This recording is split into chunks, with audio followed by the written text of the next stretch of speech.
গঙ্গাপুত্র ভীষ্ম তো ইচ্ছা মৃত্যুর বরদান। কখনো কখনো ইচ্ছে শক্তির ইচ্ছে মৃত্যুর থেকে অনেক বড় হয়ে যায় রাধা।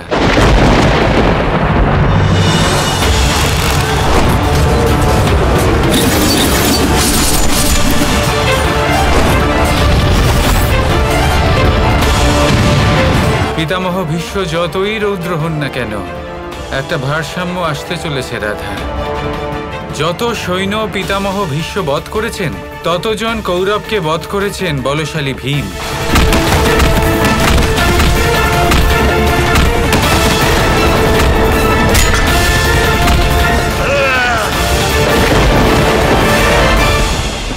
চুপ করে আছো কেন?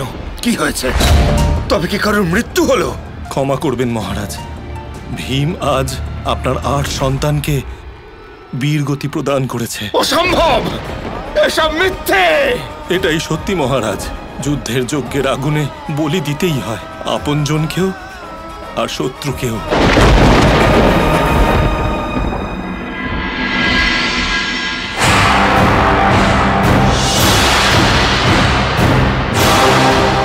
এই দায়িত্ব পালন করলেন আপনি পিতামহ।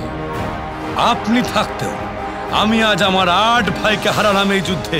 আমার জন্য না দুর্যোধন, তোমার জন্য আজ আমি 8 পৌত্রকে হারালাম।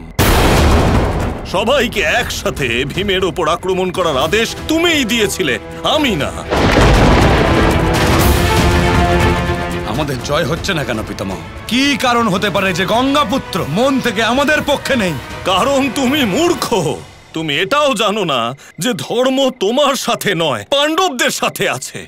স্বয়ং শ্রীকৃষ্ণ ওদের সাথে আছে। পিতামহ, যুদ্ধ বাহু বল দ্বারা জয় করতে হয়। আপনার শক্তি কি যথেষ্ট নয় পাণ্ডবদের এই যুদ্ধে হারাবার জন্যে? এর উত্তর আমার পক্ষে দেওয়া সম্ভব নয়। আমি আমার পূর্ণ ক্ষমতা দিয়ে যুদ্ধ করছি, বাকিটা হরির ইচ্ছা।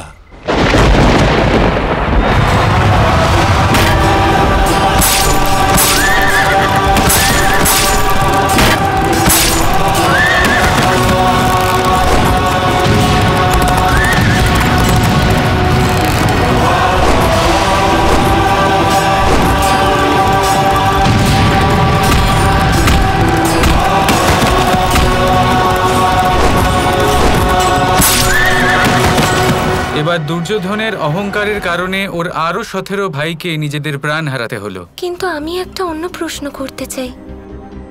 কৌরবরা গুরু দ্রোণের শিষ্য, তারা সবাই নৈতিক, তাহলে তারা অধর্মের পথে কেন?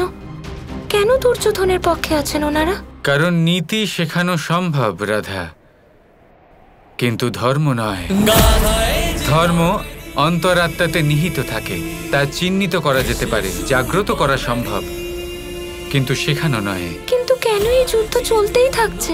কারণ এই যুদ্ধ সেনাদের মধ্যে হচ্ছে না রাধা, এই যুদ্ধ চলছে ভাবনা চিন্তার মধ্যে। পাণ্ডবদের ভাবনা আর দুর্যোধনের ভাবনা। আর যতক্ষণ না কোনো একটা ভাবনার অন্ত হচ্ছে রাধা, ততক্ষণ এই যুদ্ধের অন্ত হবে না। কিন্তু যেরকম গঙ্গাপুত্র শৌর্য প্রদর্শন করেছেন, আমি তো দুর্যোধনের জয় দেখতে পাচ্ছি। কৃষ্ণ, তুমি কেন বললে যে অস্ত্র হাতে নেবে না? তুমি ছাড়া আর কেউ ভীষ্মকে আটকাতে পারবে না। আমি বললাম তো রাধা, এই যুদ্ধ ভাবনার যুদ্ধ। এবার পিতামহ ভীষ্ম, উনিও থামবেন নিজের ভাবনার কারণে। আজ যুদ্ধের এই 10ম দিনে হয়তো আজ অন্তিমবারের মতো অর্জুন আর পিতামহ ভীষ্ম একে অপরের সম্মুখীন হবেন।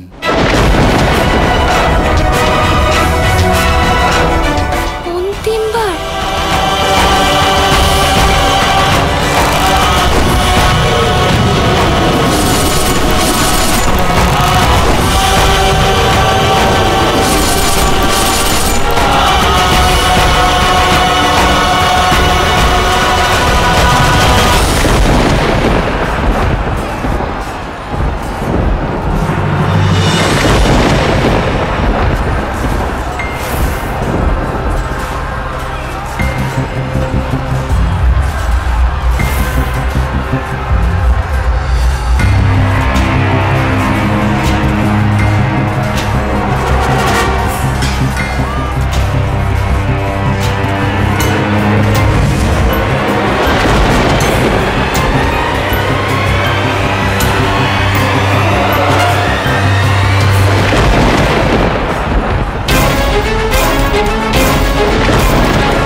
তোমার মৃত্যু হয়।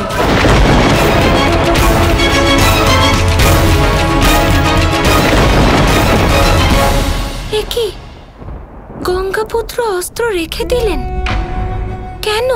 কারণ গঙ্গাপুত্র ভীষ্ম শিখণ্ডীর সাথে লড়তে পারবেন না রাধা। কারণ উনি প্রতিজ্ঞা করেছিলেন যে যদি লড়াই করেন তবে শুধুই পুরুষের সাথে, নয়তো কারোর সাথে নয়। আর শিখণ্ডী ঘোর তপস্যার দ্বারা কিন্নরের এই রূপ ধারণ করেছে।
কোনো ব্যক্তি